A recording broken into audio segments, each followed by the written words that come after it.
Seri Orang Kudus ke-13. Santa Adelheid dari Bourgogne, permaisuri Kekaisaran Romawi Suci.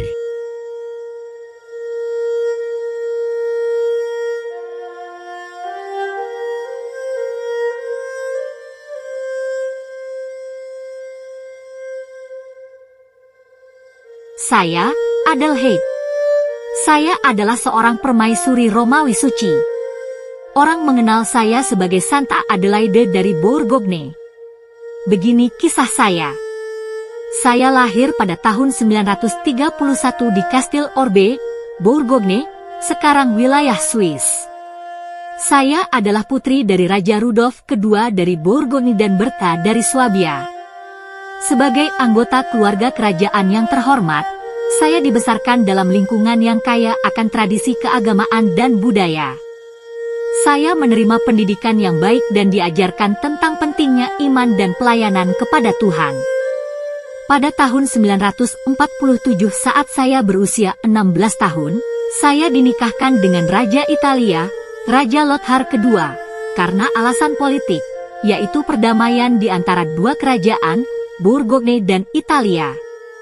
Dari pernikahan tersebut lahirlah anak pertama saya yang bernama Emma pada tahun 948. 3 tahun kemudian setelah pernikahan saya yaitu pada tahun 950, suami saya meninggal dunia karena pertikaian politik.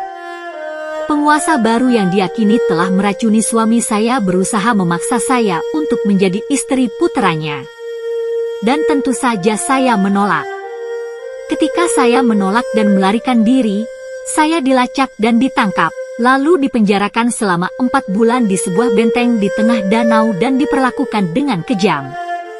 Namun demikian saya berhasil kabur dan bersembunyi di rawa-rawa dekat benteng tersebut, sebelum akhirnya diselamatkan oleh seorang biarawan dan dibawa ke Kastil Canossa yang bentengnya sangat sulit ditembus.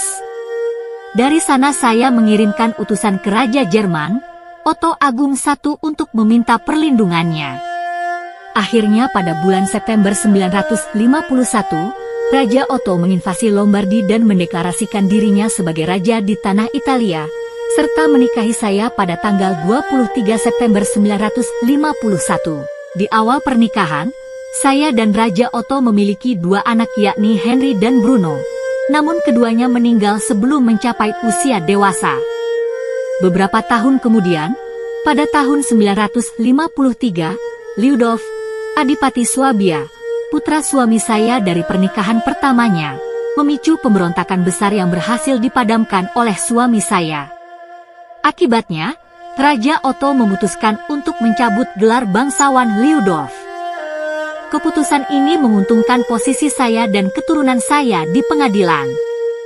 Saya juga berhasil mempertahankan seluruh mahar teritorial yang diberikan pada saya. Setelah kembali ke Jerman bersama saya, Raja Otto mengukuhkan Kekaisaran Romawi Suci dengan mengalahkan penjajah Hongaria pada pertempuran Lechfeld pada 10 Agustus 955. Pada tahun yang sama, saya melahirkan Otto II. Dan pada tahun 956, saya melahirkan seorang putri bernama Matilda, yang kemudian menjadi kepala biara Quedlinburg. Saya menemani suami saya dalam ekspedisi keduanya ke Italia untuk menundukkan pemberontakan Berengar II dan melindungi Paus Yohanes ke-12. Di Roma, Otto Agung ke-1 dinobatkan sebagai Kaisar Romawi Suci pada tanggal 2 Februari 962 oleh Paus Yohanes ke-12 dan Paus membuat terobosan baru dengan menobatkan saya juga sebagai permaisuri Romawi Suci. Pada tahun 966, saya dan Otto II yang berusia 11 tahun, melakukan perjalanan lagi bersama Raja Otto Agung ke-1 dalam ekspedisi ketiganya ke Italia, di mana Raja Otto Agung ke-1 mengembalikan Paus Yohanes ke-13 yang baru terpilih ke tahtanya kembali dan mengeksekusi beberapa perusuh Romawi yang telah memecatnya. Saya tetap di Roma selama 6 tahun, sementara Raja Otto ke-1 memerintah kerajaannya dari Italia.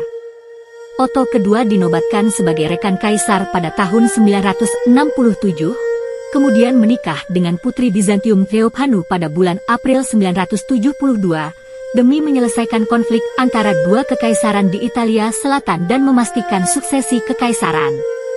Akhirnya saya dan suami saya kembali ke Jerman, tempat di mana Raja Otto Agung ke-1 meninggal pada Mei 973 di Istana Memleben. Pada tahun-tahun setelah kematian suami saya mempunyai pengaruh yang kuat di istana. Namun, saya berkonflik dengan menantu perempuan saya, Putri Bizantium Theophanu, karena hanya satu wanita yang dapat menjadi ratu dan memegang fungsi dan kekuasaan terkait di istana. Saya mampu mempertahankan gelar Imperatrix Augusta meski kini Theophanu juga menggunakannya. Selain itu, Theophanu menentang saya dalam penggunaan tanah mahar saya, yang ingin terus saya gunakan dan disumbangkan ke lembaga-lembaga gerejawi. Saya mempunyai hak untuk melakukan transaksi atas tanah Italia milik saya sesuai keinginan saya, tetapi saya memerlukan izin kaisar untuk menggunakan tanah Ottonian milik saya. Pertikaian tersebut sampai membuat saya diusir dari istana oleh Raja Otto II pada tahun 978.